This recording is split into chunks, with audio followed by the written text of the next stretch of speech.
Welcome to Casual Swinger. If you're under 18, the following podcast is not appropriate for you. The subjects and language are for mature audiences only. If you're not mature in nature, just make sure you're old enough to vote. We don't take ourselves seriously, ever. No guarantee is given regarding the accuracy of any opinions or statements made on this podcast, our website, or our blog. It's all in fun, folks. This isn't Dr. Phil. Now, consider yourself, the listener, properly advised.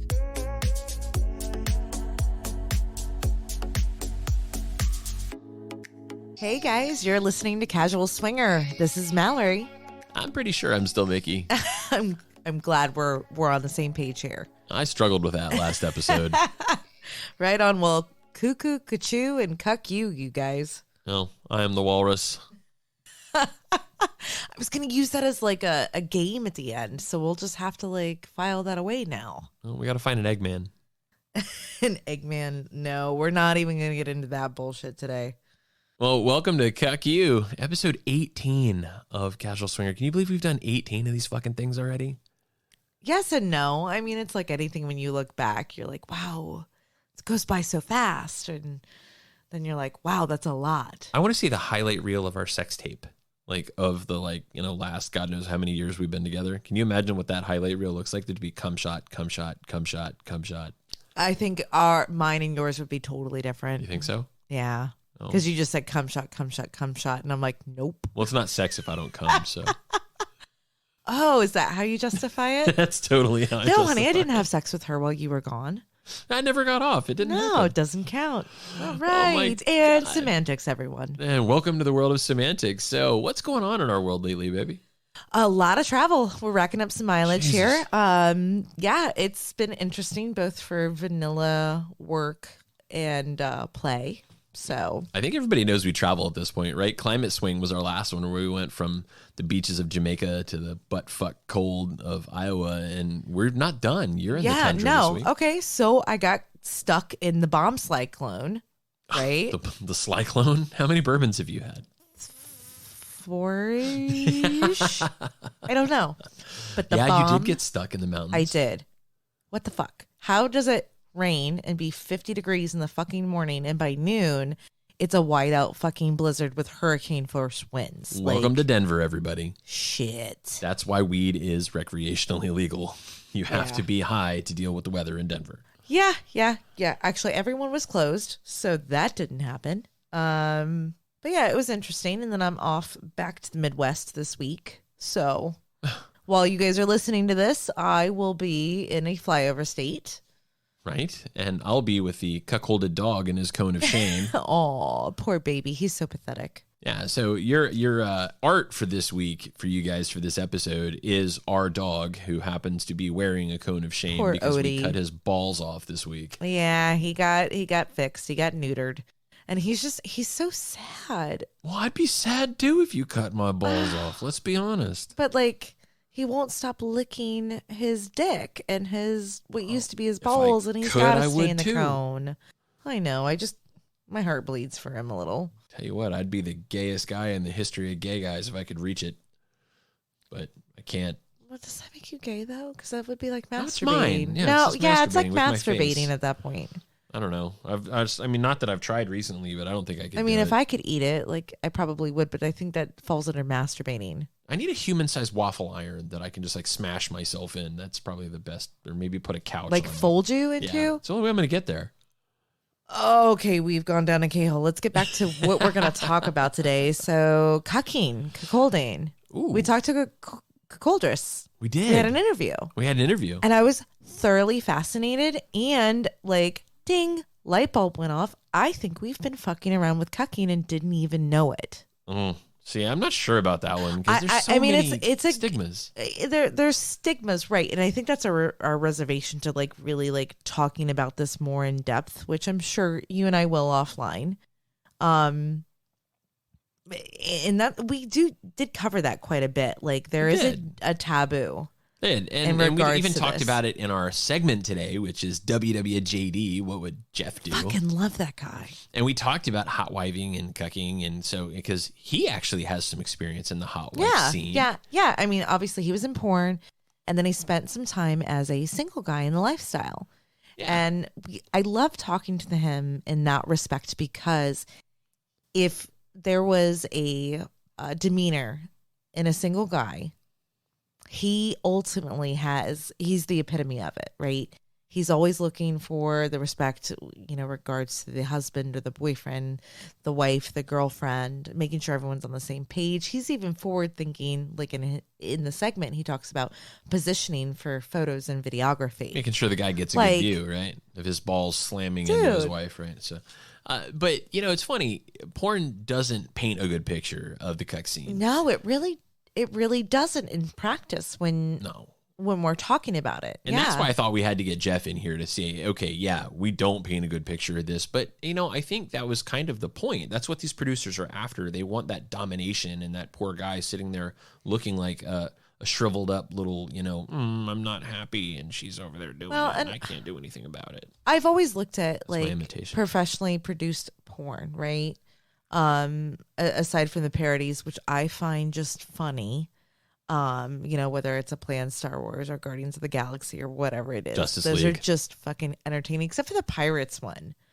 That was well done. That was actually very well done. We'll get into that at another time. But porn reviews from I look at it as a lot of that produced porn is like it's kind of a caricature on sex in real practice, and it's extreme, and it's a performance. It's like going to a play in a lot of ways. Everything's very exaggerated versus maybe how that would have transpired in real life. Yeah. And I think it needs to be, right? Because it feeds a public that is looking for that extreme. Sure.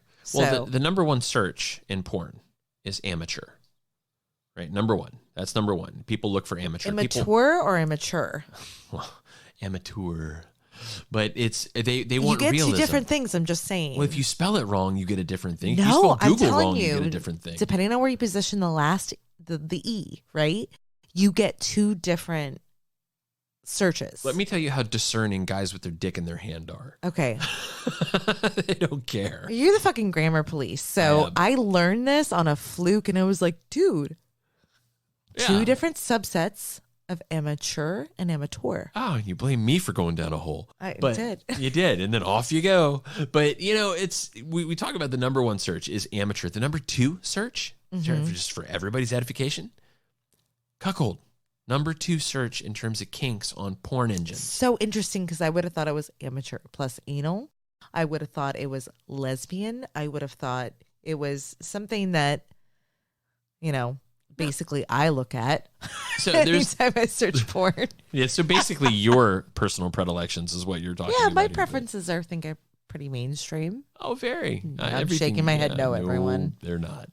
Nope. So there's this blog, Refinery29, and they actually had a quote that I liked. It said, "This fascinating subset of swinging and kink is the second most commonly searched term by heterosexual porn users on English language search engines." And as we know, the English language is apparently the only one that counts, but according to this blog, researcher Justin Lehmiller found in a survey of 4,000 men that 58% of them had fantasies about sharing their partner with other men or being cucked.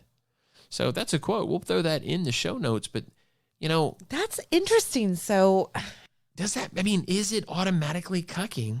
Exactly. If you share your wife, it's not. So we had Cuckoldress Venus on. Yeah. And Cuckoldress Venus is smoking hot. Oh, and she's super cool. God, I totally stalked her Insta and her Twitter. Yeah. And she does exactly this. She lives a consensually non-monogamous lifestyle in the open. She says, I'm not going to be monogamous. I'm going to cuck you. I'm going to go out and I'm going to do some dirty shit. And I'm going to talk about it. She blogs about it. She blogs about her experiences.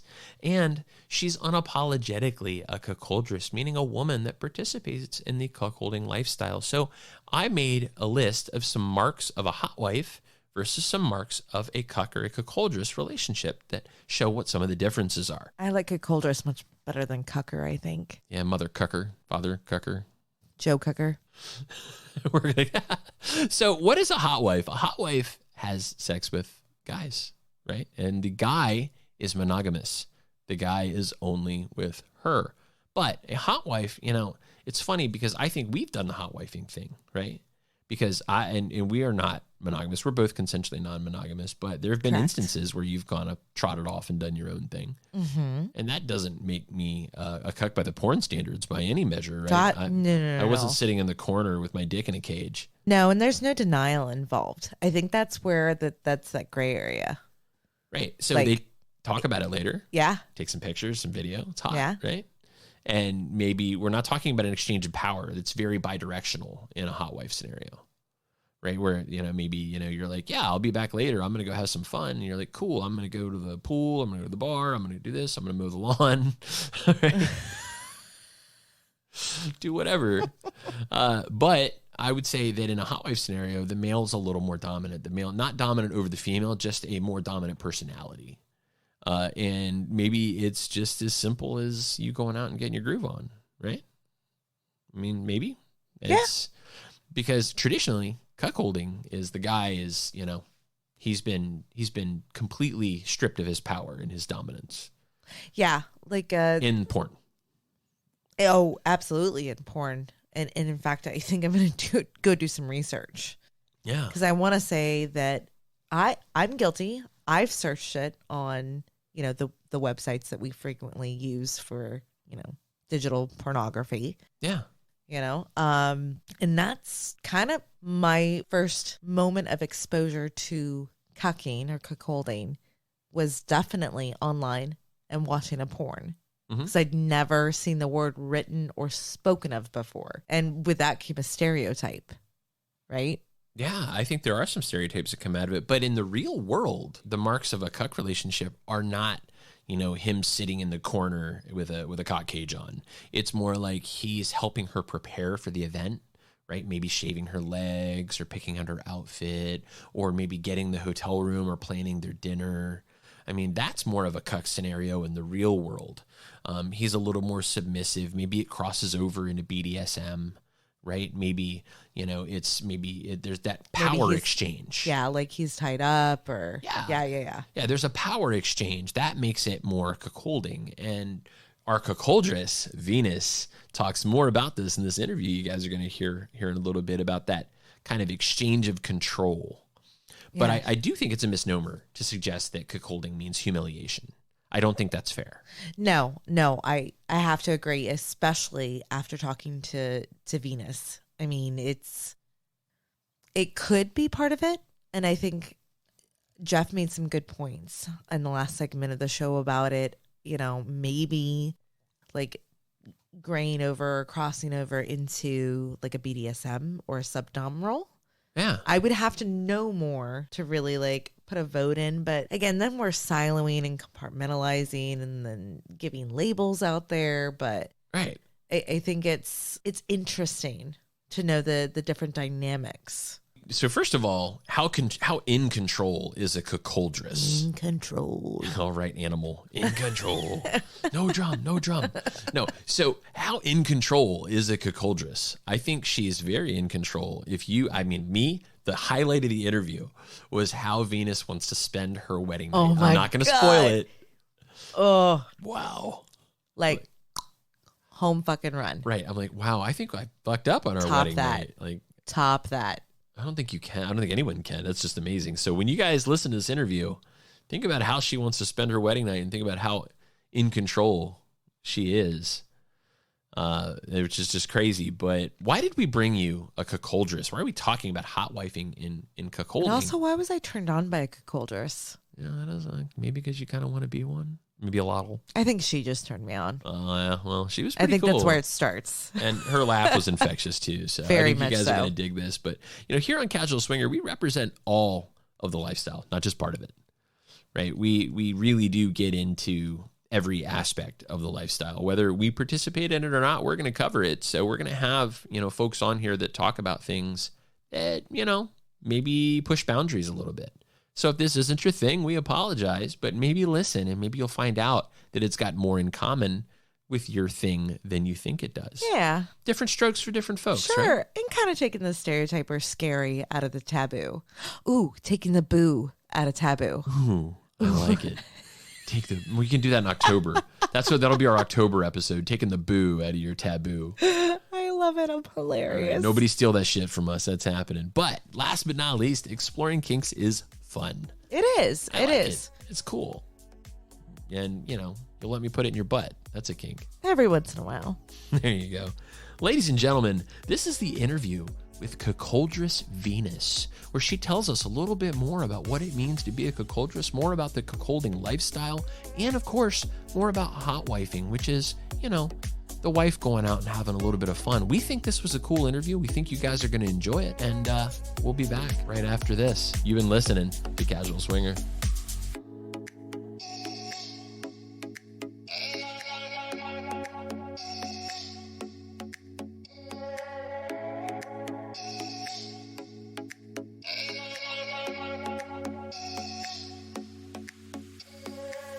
Welcome back to Casual Swinger, everyone. You got Mallory here. And I'm Mickey. And we have a guest for you today. We do. This is a special guest. I feel like, this is something we've kind of done a little bit more lately, but I really like it because we keep getting badass guests. We really do. We've been so fortunate. And of course, we're compersive, so we want to share it with everyone out there. Yeah, that's a big word. And it's probably going to be a big word for purposes of this show. So who's that guest? Who's that person we've got for you today? It's a pretty lady by the name of Cuckoldress Venus. Venus, how are you, madam? Hi, I'm great. Thanks for having me on the show. Oh, no, this is awesome. Thank you for making the time for us on a beautiful Saturday afternoon. It's about, 75 degrees where we are. I don't know what part of the country you're in, but I bet it's pretty there too. Maybe not. Yeah, it's actually really beautiful. It's really beautiful today here in Canada. Oh my gosh. Okay. You're Canadian, so that's going to be a fun conversation to have too. What brings us to this conversation with you a little bit, speaking of Canadians, is Mallory had a run-in with a Canadian at Thhe a couple weeks ago. I did. Ooh. I do have I am drawn to Canadians. There's something about them, their aura or something that I can pick them out of a crowd. Yeah. And so, really? yeah, she did. And that little run-in led to a bit of a hot wife experience. Yes. Which is very similar to the cuckold thing that you take part in. So I want to introduce people to you. I want you to be able to tell our listeners a little bit more about what it means to be a cuckoldress. But Venus, do us a favor. Introduce yourself to our listeners before we get started. Yeah, sure. So my name is Venus. I'm from Vancouver, Canada. And I got into the cuckolding lifestyle. I was introduced to it by a guy about 4 years ago. And ever since, I've been completely in love with it. I started a blog about it. I write about how, my feelings and frustrations about it. And I just want to share that with everybody. So that's what I've been doing. And I love to meet people who are curious about their lifestyle, who are already in the lifestyle.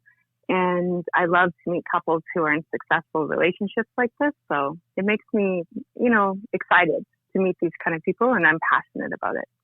That is so epic. So let's talk about cuckolding for a minute. So what is a cuckold, and conversely, what's a cuckoldress? So tell us kind of what these two things are.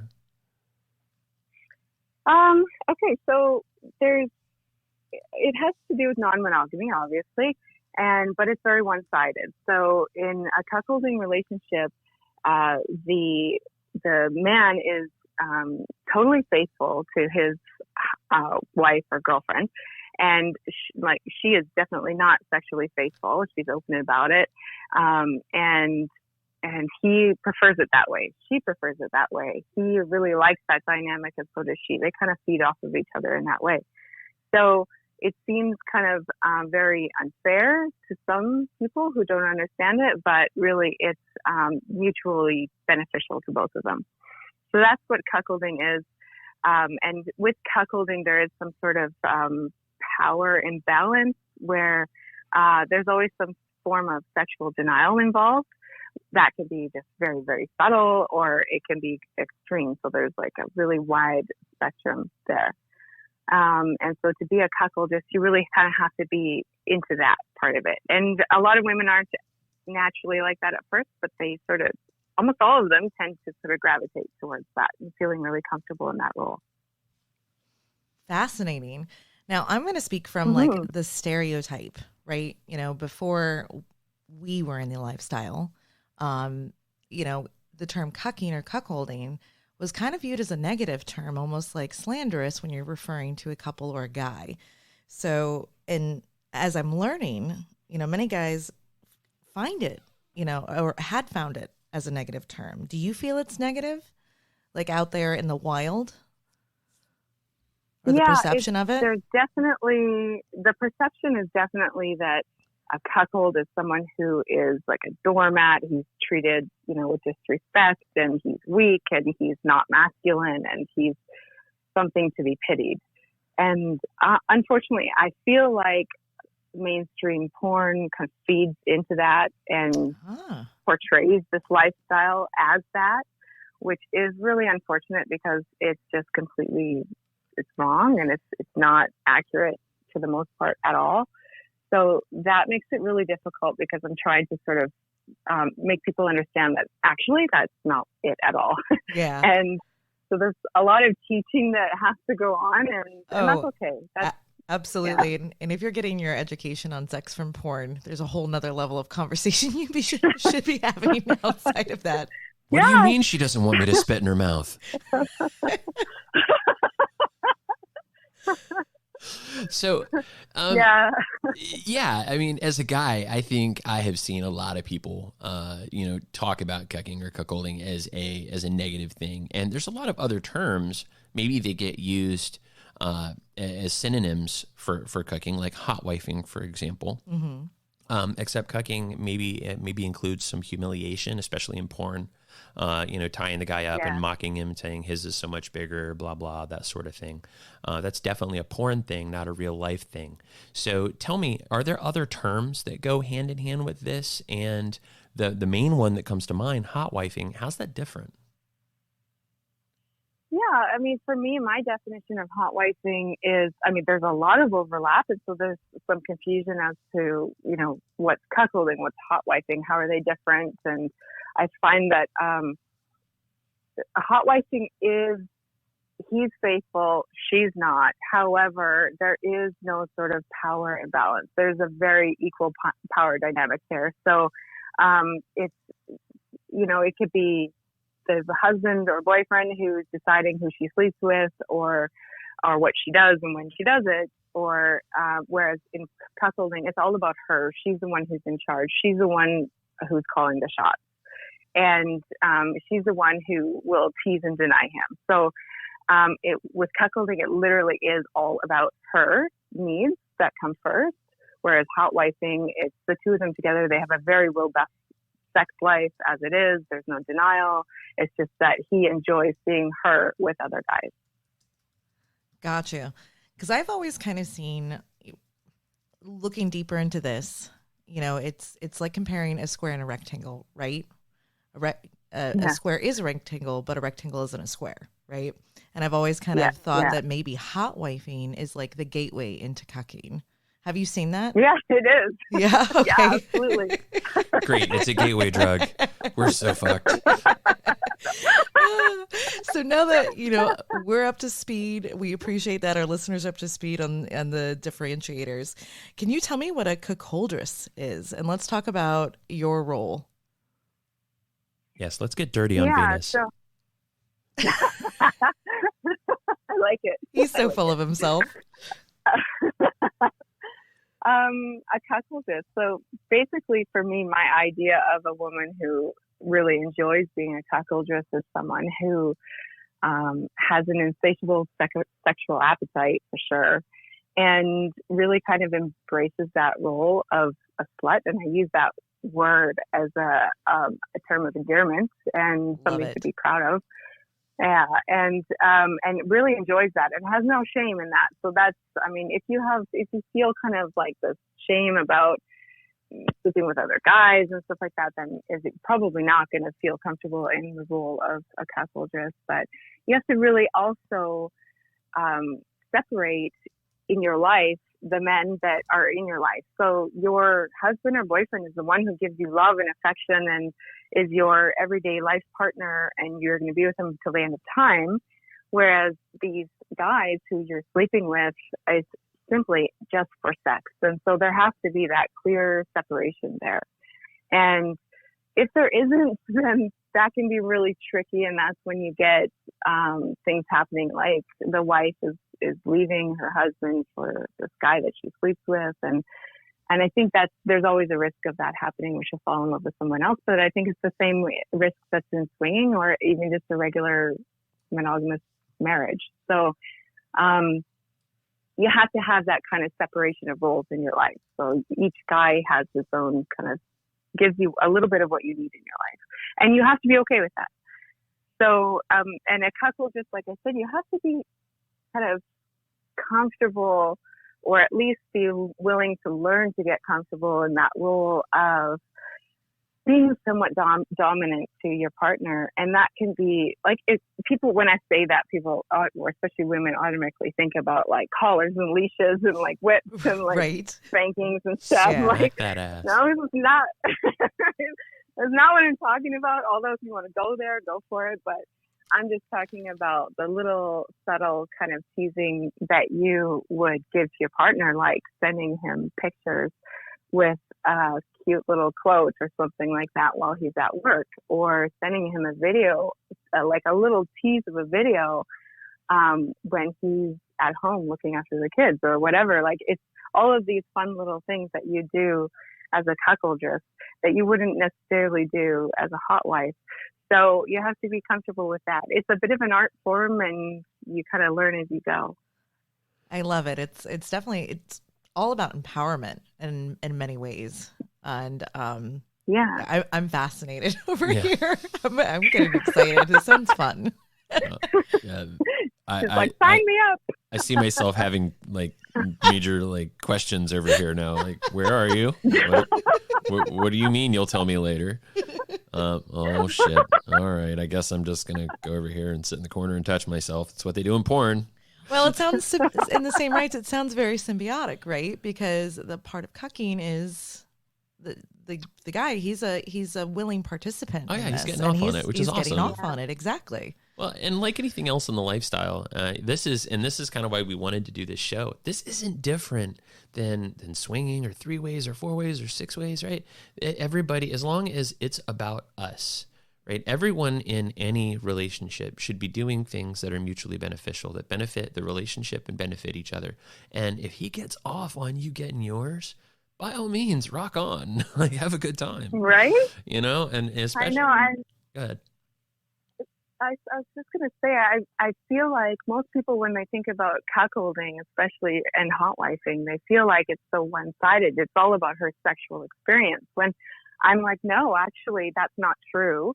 When she's with this guy that she's fucking, she's thinking about her husband. She's thinking about her boyfriend. And or if he's there watching, it's that kind of emotional dance that's going on silently between the two of them that turns her on. That's the reason why she's there. And so it's, yes, she's there to have sex with a guy who's not her husband, who is being denied in the corner or whatever. But that is just a small part of it. It is an actual sexual experience for them both.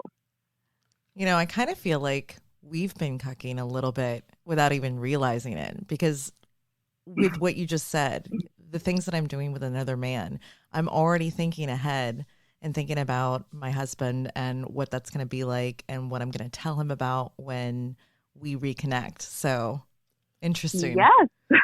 Yeah, and yes, that's a big part of it. It is. Yeah, and from that perspective, it certainly sounds that way. From my perspective, I'm like, I was mowing the fucking lawn. I wasn't in the corner waiting.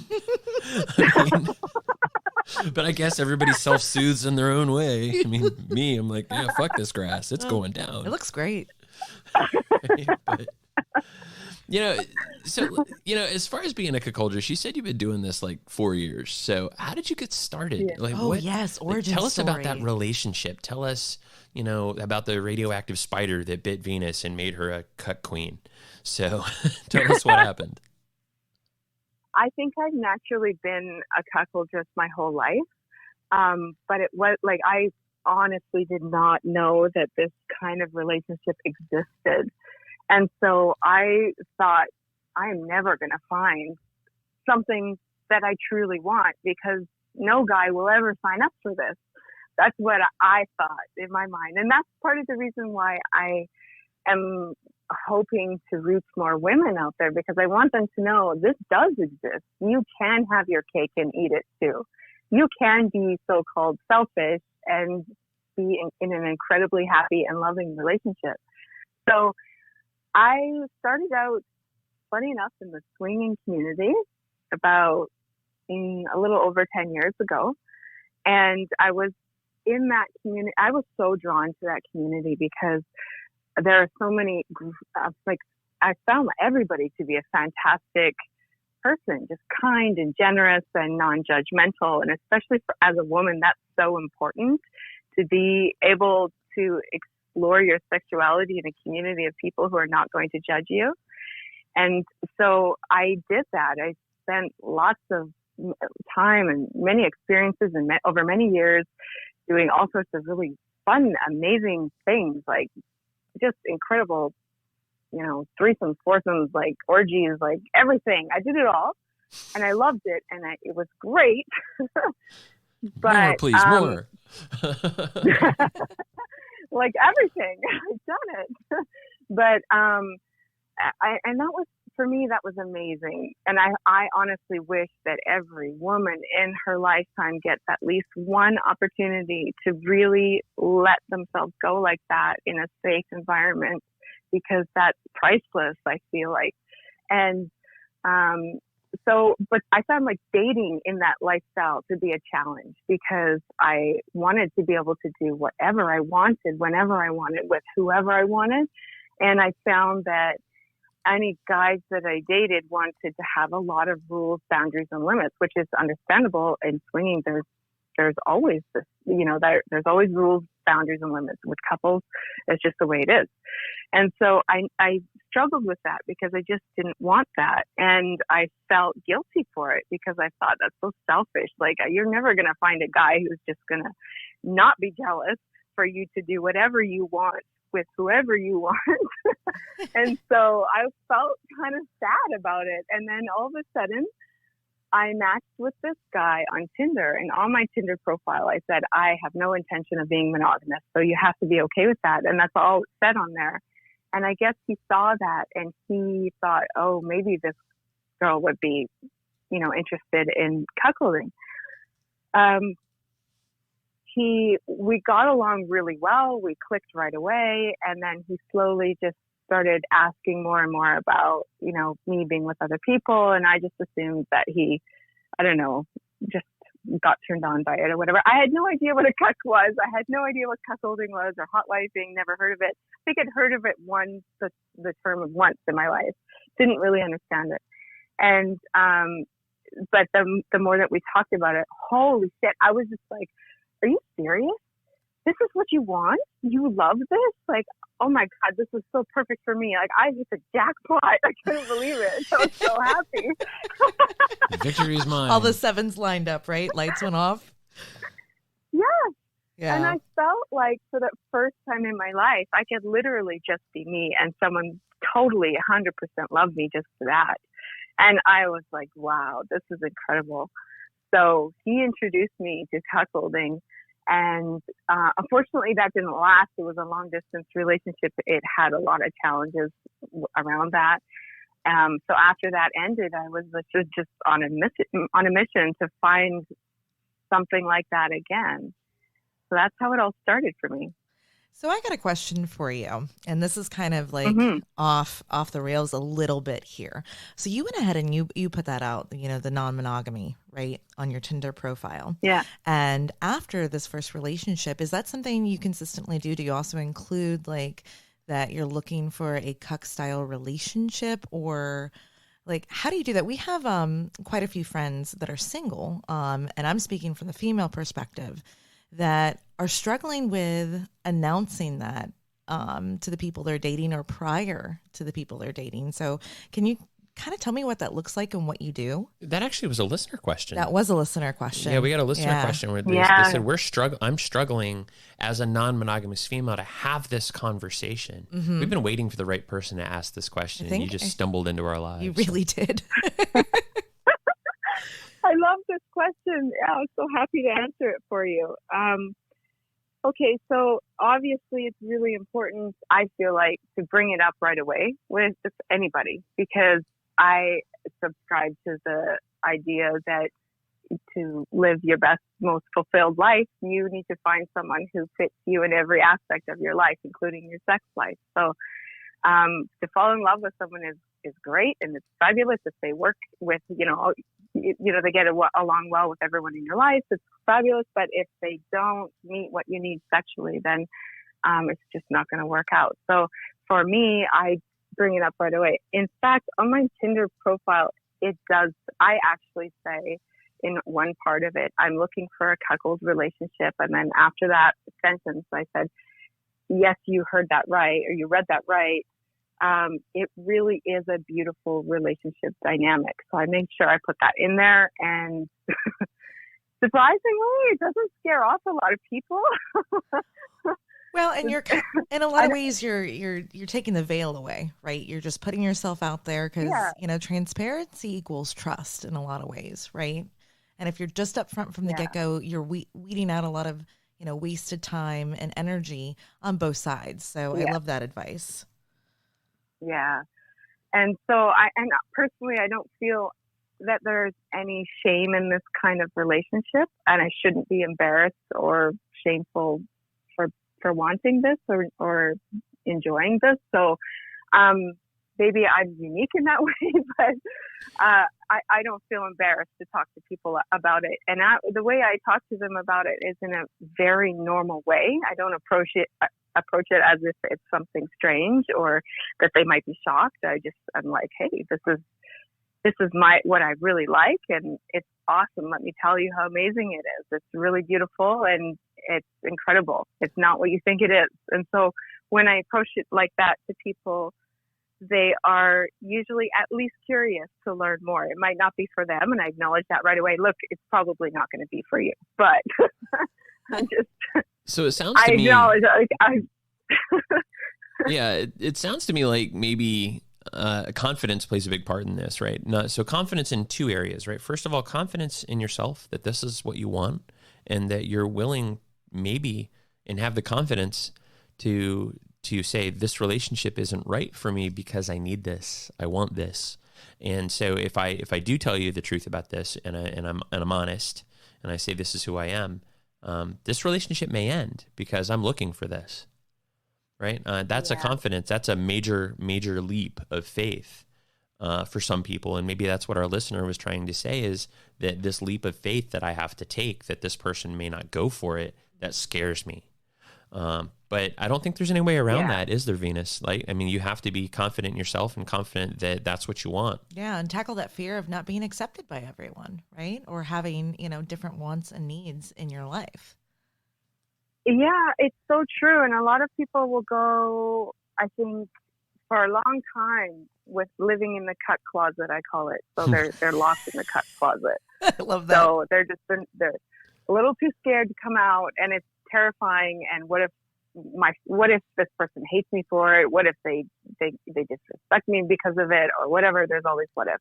And it's scary. And it's just, it's just like anything else, whether you're coming out as, poly or gay or bi or whatever. It's scary for a lot of people, but you do have to you've got to have courage to be able to do it. Sure. So either that, or you're just going to stay locked in the closet forever. No, yeah, locked in the cut closet. So tell us a little bit, because you made the reference a little bit earlier that it's a little like being dominant, right? So how is being a cuckoldress different than being a dom? Is someone calling you mistress? I mean, how does that work? Yeah, and is there any crossover there? A power transfer, right? Yeah, and there's a lot of mixed up between the two, because and I understand why, because there's what we call femdom, where it's like female domination, and there are relationships like that do include cuckolding as part of that, but it's just literally one aspect of it. And there'll be other things that other kind of BDSM stuff that is involved in those kind of relationships. But with cuckolding, I find the main turn on, the main kind of sexual motivator in the relationship is the cuckolding aspect. So that in itself is kind of, it overpowers everything else in the relationship. So with being dominant, it is kind of like, we were talking about empowerment earlier, but it is like putting the woman up on a pedestal, and she demands that, but in a way that's still very loving, and she knows that that's what he wants. So this is not about treating someone with disrespect, and this is not about treating someone like they're beneath you in a very negative way or anything like that. This is simply a dynamic that both of you enjoy. Love it. And actually it brings me to this next question, because we've talked about like jealousy, right, in the lifestyle. Does that play a factor in cucking, and is it any different? I love this question. Yeah, this is so great. Yes, this is the best question right here, because, and I love to explain this part because a lot of people don't understand this at all. This goes along with the misunderstandings about cuckolding in general, and that this is this poor guy who's sitting in the corner and he's just suffering watching his wife have sex with someone else. There is some form of jealousy there in cuckolding that obviously I haven't experienced it myself, but this is what cucks have told me, and they've explained it in detail to me. There's a form of jealousy, but it's not like jealousy that you are familiar with. This is what I call cuckold angst. And what that is this kind of emotional mix of like jealousy, being anxious or excited, being turned on, being nervous. It's like this big soup of emotions all together. And that's what a cuck feels. So in some ways it's uncomfortable. In some ways it's like it's extremely erotic feeling. So it's not like normal jealousy like you're familiar with, that causes kind of insecurities and unsure of, what your partner is thinking. It's not at all like that. It's actually something entirely different. And I think that's what makes a cuck an actual cuck, is that they feel that way, whereas someone who's not a cuck would not feel that way. They would feel jealous, they would be angry, they would feel insecure. They would not enjoy it whatsoever. Right. And because, again, there's a flavor out there for everyone. And that kind of brings us to, your blog here, reaching out to, females especially, but, this community to talk about it and take the taboo away and have an open forum and discussion about all these, is it interests? I can't say it. Intricacies. Intricacies. Thank there you. it is. The word. I'm tongue-tied. Let me just reach in your mouth and yank that out for you. I'm learning to speak proper English, not just American, so please forgive me. She's failing, folks. I'm failing miserably. But back to your blog. I mean, that's kind of the premise of it, right?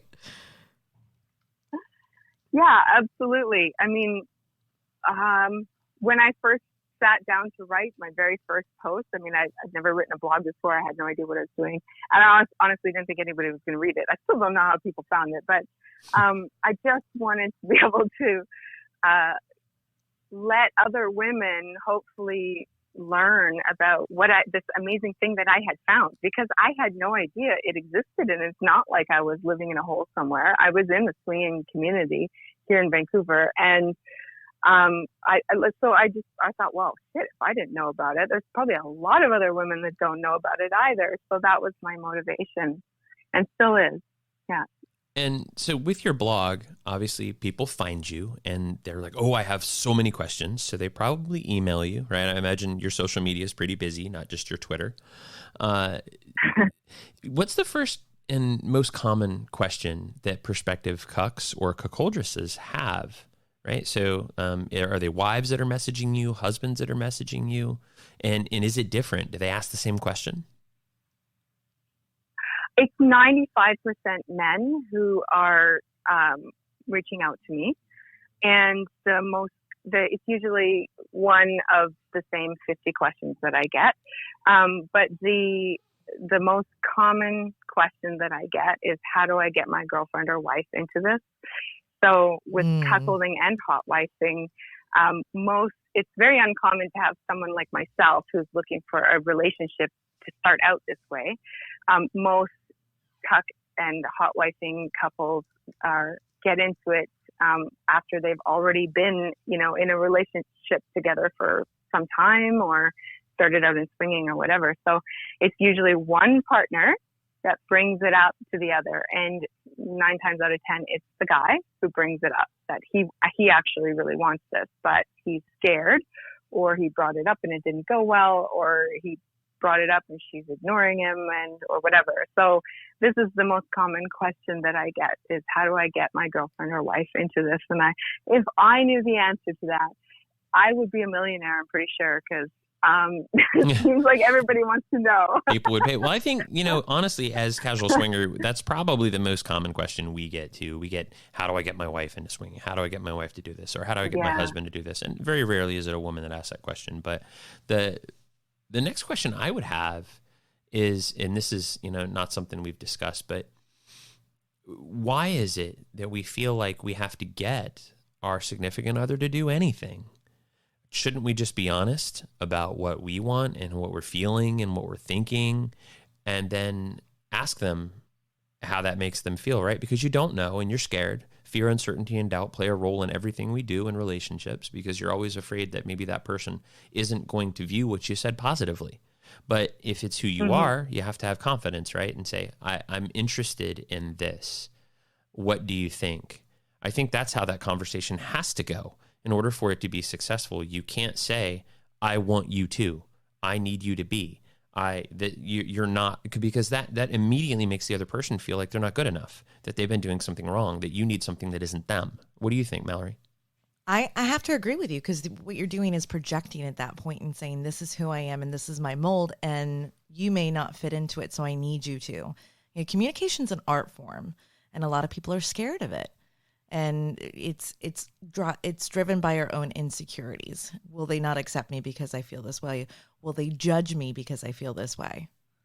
Yeah, I think that's huge.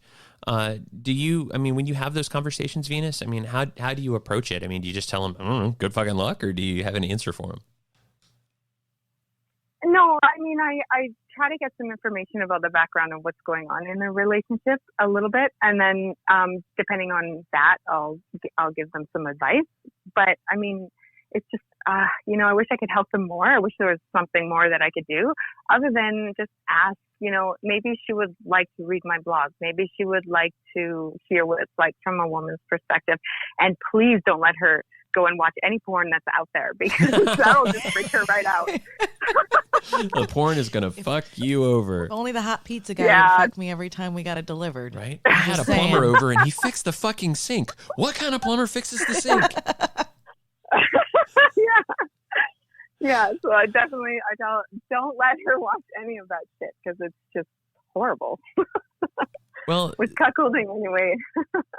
Are you, you said you were in the lifestyle before and you were consensually non-monogamous. So today, are you still in the lifestyle? Or, are you just pretty much all embracing cuck? Obviously you're not monogamous, but are you still doing the lifestyle and the swinging thing? No, not really. I still have a lot of friends in that community. I spend time with them. Awesome. We are wonderful little freaks. And they're just amazing. Like, I still like to go to some parties and stuff like that. The private kind of house parties, those are always fun. Mm-hmm. We'll go to some meet and greets sometimes, but I've kind of become like the resource person for hotwife and cuckolding within that community. So couples who I've known for years are now coming to me and asking me about, like, oh, we're kind of curious about this. Like, what should we, do and stuff like that. So that's fun. That's great. I love it. I love that part of it. Oh, the community's great. They're so supportive, and they actually embrace, the differentiators inside of it, right? Because there's all this crossover. Yeah. And when you have someone who's got a resource like that, you're invaluable and you're celebrated. I love it. So yeah, my next question to you, do you have any other like alts or kinks aside from cucking that you are into or experiment with? It's a good question. If it's too personal, She's like, what you can turns call me an on? audible. I know. I'm like, is there anything else that turns me on?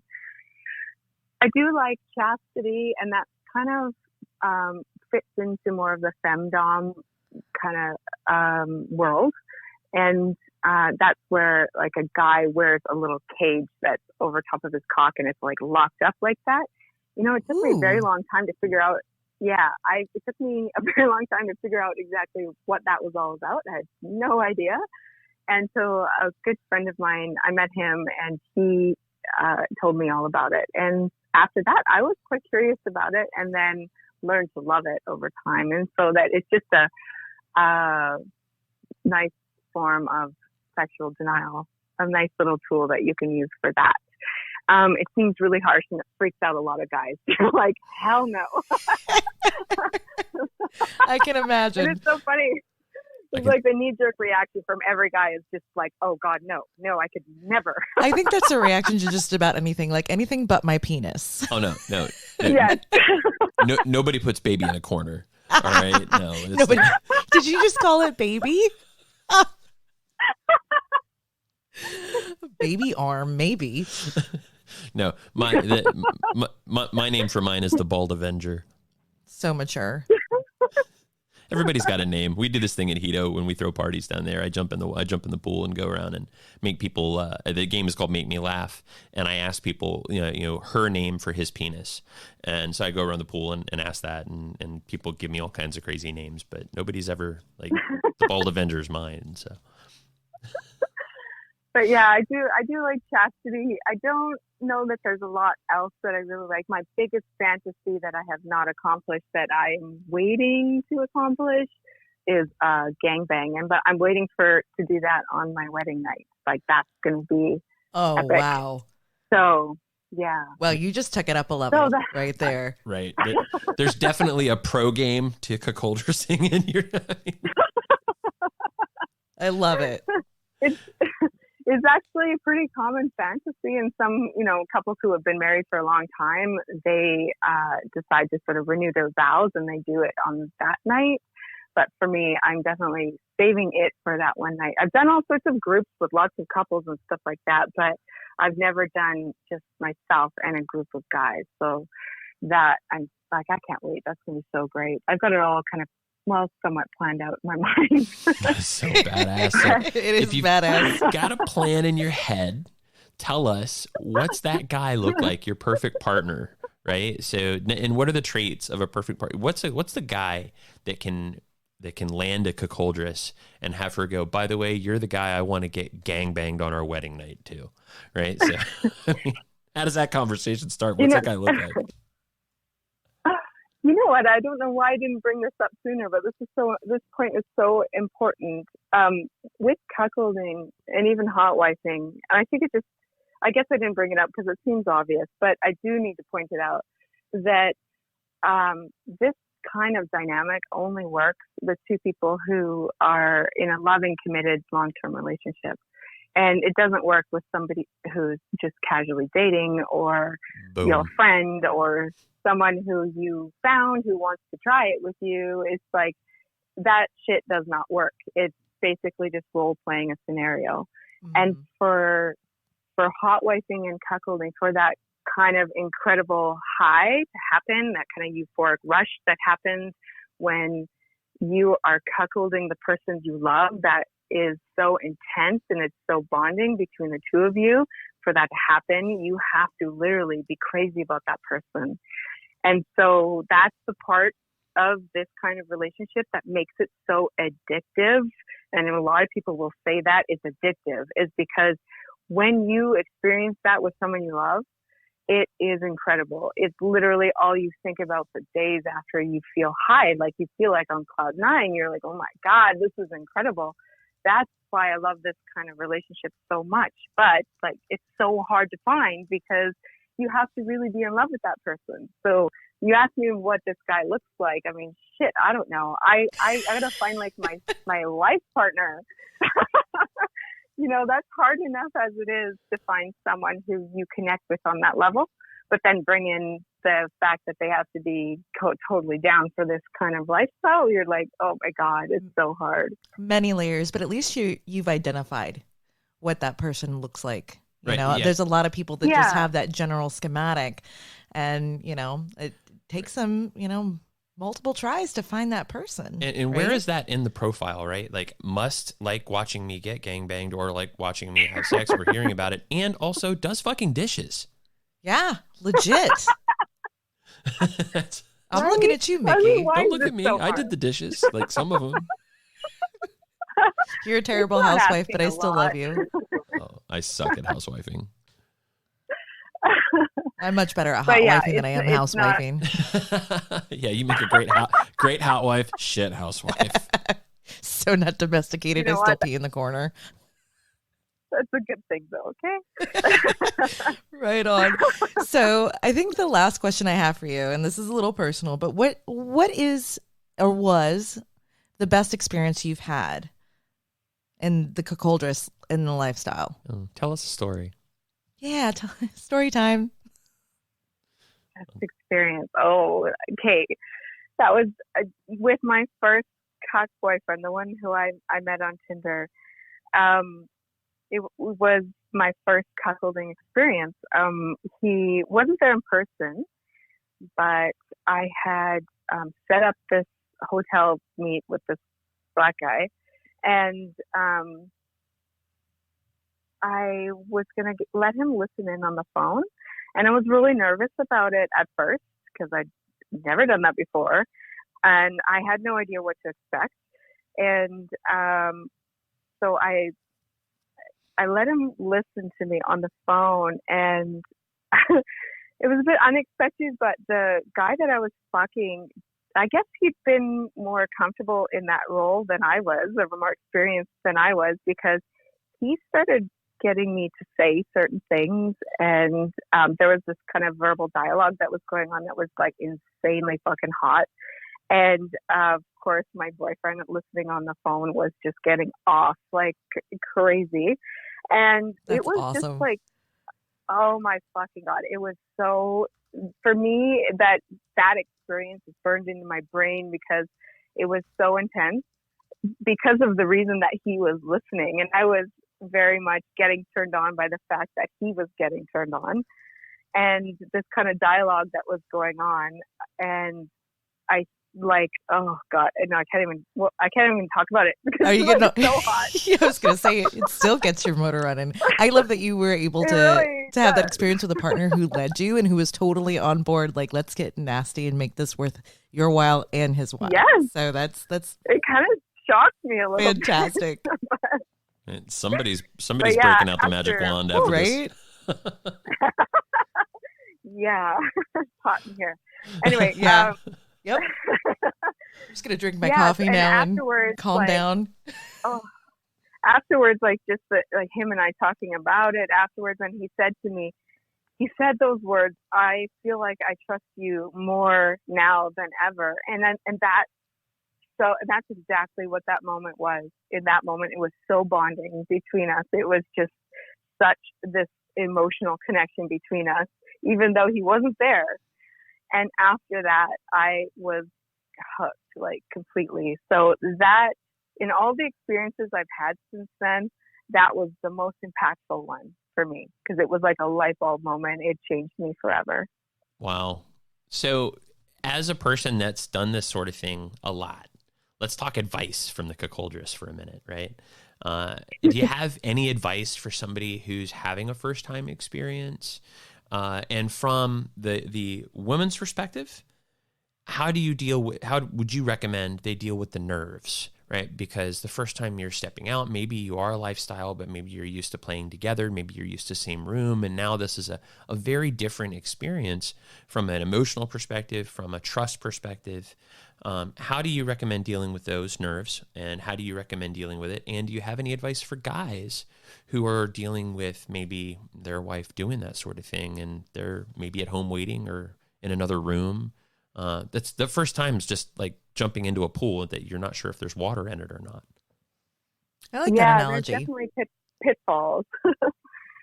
Yeah, and I think for women, for me, it was different because I kind of jumped in head first. I was just like, woohoo, I'm going to do this. But that's because Cannonball, bitches. I just went for it. But that's not typical. I understand that a lot of women would be nervous, especially women who have not started out in the swinging community. So that for those people, I would recommend just take it very, very, very slow. Just baby steps. Just go meet a guy for dinner. The three of you guys just meet the guy for dinner and nothing else. Like, get to know him and try, meeting several guys, because it's going to take you a long time to feel comfortable with somebody. Safety wise, I think it's really important that your husband or boyfriend be there with you, so that you're comfortable, but also so that he can step in if you're not comfortable. And I think for guys, it's if this is your first time sort of watching your girlfriend or wife or participate like this, it's really important that you don't let the nerves kind of get the best of you, because if you start to feel kind of insecure or unsure about it, then maybe that's going to be damaging to the relationship. And because what she needs from you is she needs you to be like rock solid, steady, like focused, like go for it. I'm here for you, baby. Support. And if you kind of waver, or if you kind of get that kind of negative jealousy, that could be the worst. She may say, forget it. I'm never trying this again. That was a terrible experience. So just be as supportive as you possibly can.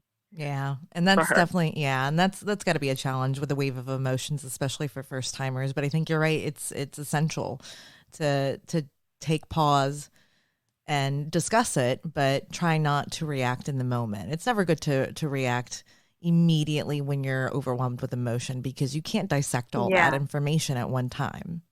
So I love absolutely. this. Yeah. Yeah. I could talk to you for hours. It can be really... So many questions.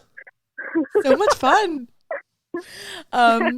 We've talked so much about your blog, but we actually haven't identified where people can find you out there in the universe of the internet. Yeah, so my blog is called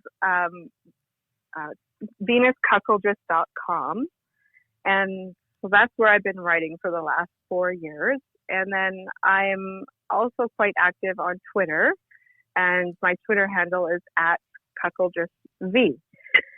And so that's where you can find me. All right. Well, we'll make sure that our listeners do reach out to you and hit you up with some of those questions, and maybe the hottest among our listeners in the Vancouver area will find you for some more stories for that blog of yours. Amen. Yes. Like, hey.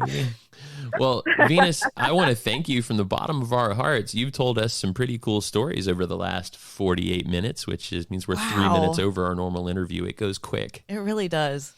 But anybody who wants to... Thank you. Anybody that wants to find Cuckoldress Venus, like she said, you can find her website at VenusCuckoldress.com, and she is at Cuckoldress V on Twitter. So we're friends on Twitter. She follows us. We follow her. Make sure you reach out to her with any questions. And we'll be right back here in just a couple of minutes with a little bit more from Casual Swinger.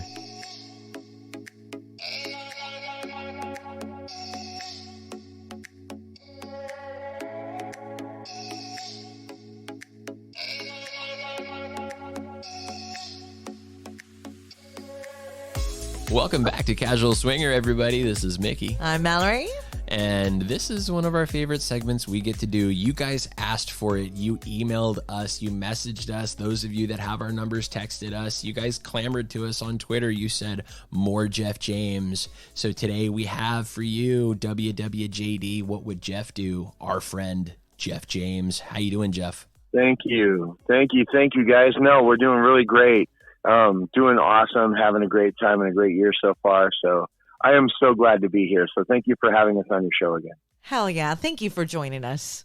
Yeah, this is awesome. Yeah, so no problem. We had all right, so what's the curiosity? Our curiosity, our question today, it really comes from an interview that we did during this hour, and it was with a hot little lady by the name of Cuckoldress Venus, and she is a cuckoldress out of British Columbia. She's just absolutely awesome up there in Canada, and she's really been experiencing what it means to be empowered as a female and lead when it comes to taking power, you know, and choosing who she wants to be with, and saying to the person in her life, in her relationship, that I want to be with somebody else. I'm consensually non-monogamous, and I'm going to be, and I'm going to tell you about it. Right. Yeah, so we kind of went over like what cuckolding was and what her role is and how she discovered it. So what we were discussing is the perspective from the other side, the male companionship, whether that's hotwifing or a cucking situation. So, of course, we thought of you. Yeah. So what does it mean to be a guy that hotwives, and when you join a couple or be with a woman in front of her husband or her boyfriend, and what are the strategies? Right. How do you do it? Like, I'm a guy, and how do I do this and be effective? When I was playing in the lifestyle, many times it was about the hotwife situation. I mean, as a single male in this lifestyle, it needs to be said that this lifestyle is all about the ladies. And if the ladies don't feel empowered, and if the ladies don't feel like they're in control, there's going to be some problems. So many of the couples that I played with, especially as a single male, many of the couples that I was able to have an encounter with, was very much about the hotwife situation, where the gentleman would normally approach me and say, hey, you know, my wife, she thinks you're attractive, and, you know, we'd like to have you come down and play. So the first thing I would tell the guys is I'm not bisexual, to make sure we got that off the table right off the bat. Because, you know, here is a guy inviting you to come into their bedroom. That could be a situation that you could be going into. So as a single guy, I always tell them, hey, I'm not bisexual. This is a situation. And kind of lay down the groundwork. And if I like those couples, then I would say, okay, what's the situation and how do you guys want to play? And it was really strange. I'd say about 80% of the time, the guys were always saying, I want to watch, you know, my girl with another guy. And I couldn't figure it out at first. But then I started to realize, and this is when it hit me, this was a poignant part. I was playing with this couple, this good-looking lady and a good-looking guy. And we were in the room playing, and he was just watching over in the corner. And we were going at it and having a good time. And I kept telling the guy, hey, you can come over and join us. You know, she can handle more than one guy at a time. Women are lucky that way. And he said, no. And he was watching and just kind of, you know, going at it and jerking off and enjoying the show. So I was trying to give him the porn, you know, right angles, get my face out of the picture. You know, as a porn star, I'm always aware of those things. And I just want to give him the best adventures so we could do this again. Those are the uncomfortable fucking positions, right, Jeff? Those are the ones where you're like leg up, arm out of the way. Yeah, don't try this at home. We're paid professional. Yeah, but they hit the lottery with you. Like, I'm a pro at this. So we would go through this situation. We had a good time. Everything was good. And at the end of the whole thing, and everything was done, you know, handshakes and hugs and kisses and thanks for coming. And, you know, it was a great time. Ding, I asked the guy, I said, see what you did. Yeah, no pun intended. Yeah. So I asked the guy, I would say, you know, how come you didn't want to join us? I don't understand. You've got this gorgeous, beautiful wife. She's totally empowered. Why don't you want to, you know, be part of the play? And he goes, you don't understand. And I said, what's that? And he looked at me with a very serious kind of lawyer look on his face. And in this really deep kind of groaning, serious dad voice, he says to me, you don't understand. I fuck her six nights a week. It's your turn. Oh. And I was like, okay, all right, now I get it. Tag me in, it's Daddy. Your day off.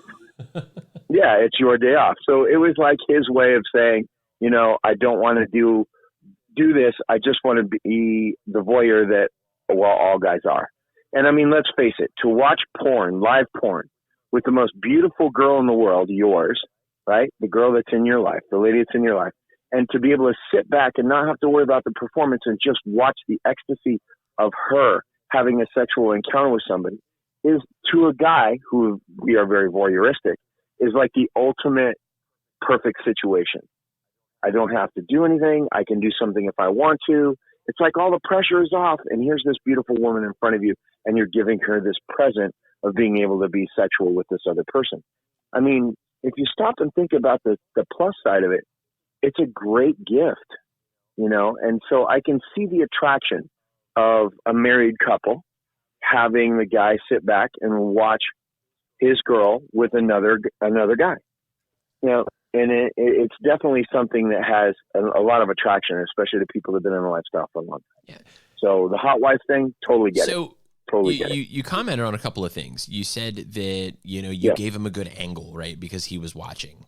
So what are some other things? You got to remember that. As a guy, like, so maybe he is watching. As a single guy? Yeah, as a single guy, and you're joining a couple. Huh? What kind of tips could you give people that maybe are looking to join a couple? And so now, obviously, give them a good view, but maybe is it photos? Is it video? What sort of things could you offer in terms of advice for a single guy? And what sort of advice would you give a couple who's thinking about bringing a guy in? Okay, well, both those things. The advice that I would give people if they're going to go into a hot wife situation apply to both the couple and the single male, because those questions and answers and what you're going to be looking for as a good playmate apply to both the couple looking for the guy and the guy looking for the couple. And that is this: first of all, the guys have to respect each other. You have to have that alpha male, beta male situation going on. As a single guy coming in, you have to understand you're playing with somebody's loved one. This is his wife. This is the one he's invested his life with. He has given his time and everything to. If you don't respect that, understand that, and keep that at the top of your mind the whole time you're playing, you're going to fail in this situation.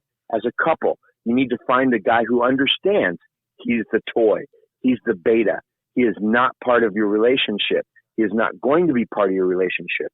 And you have to keep that emotional distance, that arm's length away. This is a person we're going to play with, have a good time with, and think about when we go home and have sex together to help, you know, get us through those long, long winter nights. That's great. That's what this is about. It's all about that sexual dream, that sexual situation. And that's where it needs to be. So as a single guy, when you're playing with somebody's wife and it's a hot wife situation, understand he's watching. So you've got to get your face out of it. These guys jump on top of somebody's wife, and the dude has nothing but a shot of some guy's hairy ass jumping up and down with his wife buried underneath this sweaty person. That's not what he's looking for. He's looking for the porn. He's looking for the ecstasy. He's looking for the eroticism of seeing this gorgeous woman that he is married to and dedicated his life to on top of somebody. He's not looking for your face. He's looking for your dick inside of her, and she's on top of him, enjoying him. That's what you need to give to him. It's not about as a single guy, it's not about your pleasure and your having sex with this person. It's about your performance. And that's exactly what it is, a performance for the male who's watching. Because the guy who's sitting on the couch on the other side of the room is the alpha male. He's the director. He's the cameraman. He's the guy that's in charge of this. And if he's not going to have a good time, can't maintain that erection or that height of sexual excitement, this situation's not going to happen again.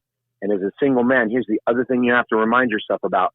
That couple will go out and tell everybody else you're a failure as a single guy coming into that situation. But that's a review you don't want as a performer, right? Yeah. No joke. Bingo. If you do a good performance and they do have a good time and he gets to see his woman having a good time with you and you show them the amount of respect he's looking for, they're going to do just the opposite and run around and tell every couple who's into the same thing that you're a good play toy.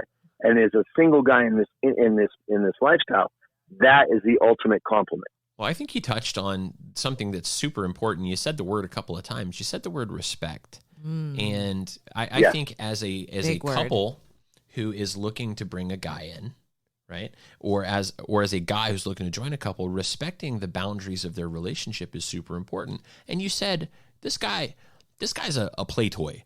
And, you know, we're not talking about poly, because in poly, you know, there's still a hierarchy. No. Right? This is play. This is hotwifing. In poly, you got to remember, in poly, there's a love factor there. Yeah, exactly. There's an emotional connection. This is different. So I think that's great advice. It is great advice. Yeah. It's respect for the relationship. And when you're a couple, that's what you're looking for in your beta male. You're looking for somebody who understands that he has to talk to the guy as well as the girl. That he has to understand that there's a relationship there that he's going to be part of for just a small time. So a couple of things here. First, I feel like I just heard everything you said in the voice of Steve Irwin, because it almost was like Yes. like painting a picture of National Geographic. Second, I've had 2 bourbons, so please forgive me. I may slur my words a little bit, Nope, but nope. hang in there, everyone. We're good with it. We're good with Fine, it. Ron. But I think ultimately, like, everyone's pleasure is part of the game here, right? Because as you know, if I'm venturing out and I'm hotwifing, right? Whether that's, including you in the room, for instance, Mickey, or separately, you're still in the forefront of my mind. I still anticipate and hope that person would respect you in every way possible.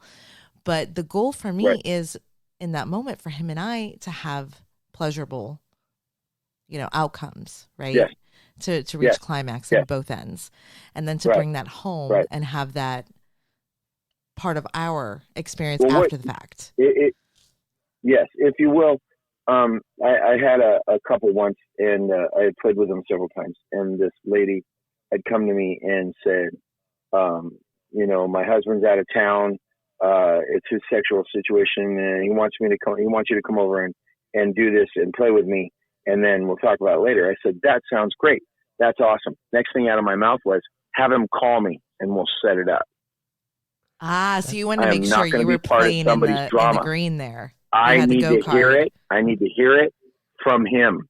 That is I don't need to hear it from her. Great way to because I don't want to be somebody's drama. You just want to make sure everyone's on the same page. Yep. I want to hear it from him, and I want to know what's going on. Now, that was fun, and everything was good. Went over, we played, we had a good time. And then I noticed at the end of the whole session, I looked up to the side, and her cell phone was on. And I said, what the heck? And then I picked up the cell phone, and I said, hey, dude, was that good? And he was like, yeah, I heard everything. Oh, my gosh. He actually had her call him in the hotel so he could jerk off to it. And he was actually part of the situation, which made me feel better. Do you know what's great about that? What I mean? Because you haven't heard the interview. We haven't given you any background to it, but that was mentioned in Venus's first experience. It was. And, wow. I do think that they should have told you, right, that you should have been privy to what was going on, right, if somebody was listening in, because maybe you would have done things a little differently. Maybe you would have put on a better show. I would have made more noise. So let's talk real quick because we talked about hotwifing a little bit, and we talked about what it means to really kind of make sure they can see, or make sure you get good pictures, or make sure, like you said, maybe make a little extra noise if they're on the phone or whatever. But play to the advantage that you have there. Yeah. I think that the number one thing, even whether it's cuck or whether it's hotwifing, it's still respect, right? Because she's got things she wants in a cuck relationship. She knows what she wants from her man, and she knows what she's going to deliver to her cuckold at home. A cuckoldress, the woman who's in charge, the woman in power, knows what she wants to deliver. Right. So, I mean, as a person, as a guy that entertains these relationships, if somebody says to you, hey, we're going to, and I know in porn, so what I want you to do is tell us, the kind of stuff that you've seen in porn and cuck, because it isn't what Venus told us during this episode. She said cuckolding in real life is very different than what you guys do in porn. So tell us a little bit about what you do in porn and what you would do in real life that's different. Yes. Well, in porn, it's depicted for the most part. I'm not going to say all the time because I haven't seen every video ever made with everybody there, and I'm not going to step on anybody's toes trying to depict something else. Our 15-year-old but I will say in a vast majority, in a vast majority of those videos, it shows it as more of almost a degradation, almost a you're going to watch me. It's like the beta male, the toy, comes in and says, watch me, I'm going to take over your girl, and starts doing things in front of this guy as he sits there on the couch, not touching himself, which to me is really weird. Here's the thing. If we were in a situation and that was okay, and somebody's having sex with my girl, I'm going to be jerking off because I'm watching the live porn. I want to be stimulated from that. But hey, to somebody else, that may not be their thing, but it's portrayed in that way so often, it's almost a degrading situation, which would put it almost into a BDSM or fetish situation. Like he was a sub-slave. Yeah. And he's going to sit there and watch me fuck your wife and you can't do anything about it. It's this power play that they're trying to depict. Yeah, like a Of this humiliation girl. role. And she'll look over at him and she's like, do you like what he's doing? And do you see what he's doing to me? You don't do this to me, and he's going to do this to me. And it's like, to me, I'm not real familiar with that situation because in my life, it would never happen. It was more of a hot wife situation where there's a mutual respect there, especially in a swing lifestyle. But if that's what somebody's into, I'm not going to say, good, bad, or indifferent. But for some reason or another in porn, it's usually depicted that way. And that's kind of a turnoff for people that are more of a hot wife persuasion than they are, a cuckold persuasion. And it's just, if that's what the guys are into, if that's what the couple is into, hey, great, whatever. But make sure everybody's on base with it. Make sure everybody, before a play session, just like with everything else, everybody has to know what's going on. You know what I mean? You don't want to booby trap somebody, especially a beta male, because if you bring a single guy into a situation where he's not fully informed, not only is he not going to be able to perform, but then you're going to scare this guy, and there could be a lot of negative connotation connected to that and talk and the way people are on the internet. You know what I mean? You just don't want to deal with that. So you want to make sure everybody is on board with their role in this role-playing type situation. Absolutely. That's kind of my take. You should on always cover the big picture. Absolutely. Yeah, and something we talked about in our introduction here, the second most commonly searched term by heterosexual users in porn is cuckold. It's the second most commonly searched term. And above lesbian, above amateur anal, like all of that, really? Yeah. Well, I'm going to chime in on that real quick. I think it's because the term is being used more often, but the term is not self-explanatory.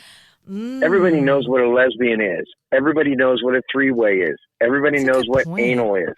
Everybody knows what facials are. But then the word cuckold in itself leaves you baffled in saying, what does it mean? It's not watermelon. It's something else. It's cucamonga. And you're like, what? And so people, so people Google it. And they're like, I want to know what this means. And I think, because one of their friends said something. I think it paints a negative light, right? Because porn's not helping this time. It does. Because in reality, cuckolding... This time. All right. Well, I said when we were talking to Venus, sometimes she wants you to spit in her mouth. It's okay. But, No, yeah. And that goes into the fetish scene, I think, and more into the BDSM stuff. Right. In fetish and in BDSM, I know that many times a couple will go see either a dominatrix or a dom, and the dom will tie up the husband and restrain him and then have him watch as he turns on or abuses in some way. You don't want to call it abuse, but stimulates his wife without him being able to control the situation. Oh yeah, and the fact and that stuff like that. Yeah, Venus talked about that too. Exactly. And because he's being physically held back, that's the excitement of it. Yeah, it's funny. We talked about that a little bit earlier. So it's cool that we're running in parallels here, and I do think this is hugely important, and I think everybody loves your perspective on this, and I think the themes we can take away from this are respect and communication, and understanding that it depends. Like hot wife maybe is more of a male fantasy, and in cuckolding is really turning that power over. And you know what you have to turn power over is respect and trust. Respect and trust. Well, absolutely. Respect and trust, not only for your relationship, for the relationship between the guy and the girl, but respect and trust for the person you're bringing in. Because remember, nobody wants to get hurt. Nobody wants to hurt somebody that you're bringing in. That's why I'm not a real big person on vanilla hunting, but we'll that's a whole different subject, and we'll cover that one in another show. Oh, please, because now my curiosity vanilla hunting, vanilla hunting's got a whole different deal to it. But as far as bringing somebody into your playtime in swing, no matter what the situation, but especially in hot wife or in cuckold, you definitely have to have a high amount of respect and communication, and that all the people who are involved need to be on the same page at all times. Whether it's take my wife back to the room and have sex with her, so when I go back and have sex with her, she can tell me about it and that's going to stimulate me, or whether you're sitting right next to them, or whether you're actually doing a threesome and being part of the situation.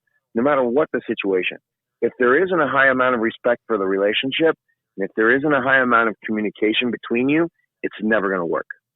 Something bad will happen, and I've seen it relentlessly over and over and over again. You have to have that communication down. It doesn't mean you can't spoil the spontaneity of it. It doesn't mean that you can't be spontaneous with it, because spontaneity can happen as long as you have permission ahead of time. And then when that situation comes up, you can jump on it, no pun intended, but you can jump on it and take a grasp of that situation and have that spontaneity that you're looking for.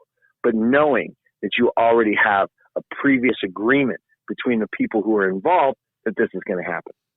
So yeah, it's a big thing. You have to have that respect for that relationship. So yeah, well, this is I'm glad I could help with. Yeah, really I think it's a big subject, and you have to have a guy that maybe has done a little bit of everything to do this. And you're so dynamic and so much fun that I went ahead and I felt like, we could run a little long on this one. Hopefully our listeners will forgive us for an episode that's a few minutes long. Matter of fact, we had like an hour and a half episode like a month or two ago. So, and nobody bitched. So anyway, yeah, I heard about that actually. Kudos. Yeah, it was him. Hey, we went a long time. It was good shit. Hey man. But speaking of dynamic, you started a new business lately, and I want you to plug it for everybody. Tell everybody that crazy, weird shit that you do out there before Mallory takes us out. But I want everybody to hear about your new venture. This is pretty cool. No, I appreciate that. Allowing us to plug our new business on your show, it does us a lot of pride. And thank you so much. Yeah, it is a bit of a tricky business, and it is a cutting edge business that has kind of come into its own. Aubrey and I have decided that we want to help people, and we love helping people. And we want to have people feel comfortable in their homes. So we are very big into the paranormal. We are very big into science, and we are really big into new technologies. So we have taken this all in, and we have now started our own company. And the company is, and I absolutely love doing this. I really do. But it's PCI. It's paranormal consulting and investigations. And what we do is we have people call us, and we come to their home. If they feel as though they have an entity or an energy, or they want to do some investigation in a new home that they're moving into, or into a home of their friends, and they think there's something there, we come in, we do research, we do all the information, we gather all the information, we report it into a report, we give them all of the things that we find. They are proprietary to the owners of the property, and we help them coexist with, if you will, excuse the expression, coexist with the people who have passed on and who are living in the same house that they are. So we want people to feel comfortable in their own beds, and that's what we're doing. That's so wicked. It's an amazing opportunity for us. You kidding? I love it. Well, we tell people we're paranormal investigators, and people just laugh. They just love it. They smile, and they think it's the coolest thing in the world. So we have had a relentless amount of support on this. Perverts with a cause, folks. You heard it here first. No kidding. Definitely, like, literally the Renaissance man. You keep adding to the portfolio here. You mean our art galleries, our drawings, and now we're paranormal investigators. Yes, we are. Dude. If you guys are interested, or if your listeners are interested and they want to see and they want to follow us, we do have a Facebook, we have a Twitter, and we have our Instagram sites. But you can also go to our website if you'd like to get a hold of us, or if you have any paranormal stories that you'd like to share with us, we would love to hear them. You can go to pcighost.com, or you can go to paranormalci.com. That's paranormal, C as in cat, I as investigation, paranormalci.com. We would love to hear from your listeners, and if they have any paranormal experiences or questions, we would love to answer those questions for them. We can't always fly out and answer those questions, but if they have something for us, please feel free to give us whatever information you have, and we'll let you know what our opinions are. Jeff, as always, you're a class act, and thank you for joining us today on Casual Swinger for WWJD. What would Jeff do? Absolutely. And remind me next time we talk to always an honor to mention my Ghostbusters fantasy, the whole like waking up to a ghost like having sex with me. Yeah. I can put on a sheet and fuck your brains out. We can do this. Absolutely. You guys always bring it back to sex. All right. So yes, put on a sheet, come in the room when she's naked and masturbating by herself, say boo a couple of times, and jump on top of her, and you've got your paranormal experience right there. Fucking love it. But that's a whole nother show. Here's your spooky We'll do ghost. that Here's for your our spooky Halloween ghost. special, all right? We I got love it. it. Exactly. Hitting We'll do that for one. our Halloween special. All right, guys. Well, Well, we love you guys. Aubrey says to give you her love, and we love all your listeners. And please keep listening to the show, guys.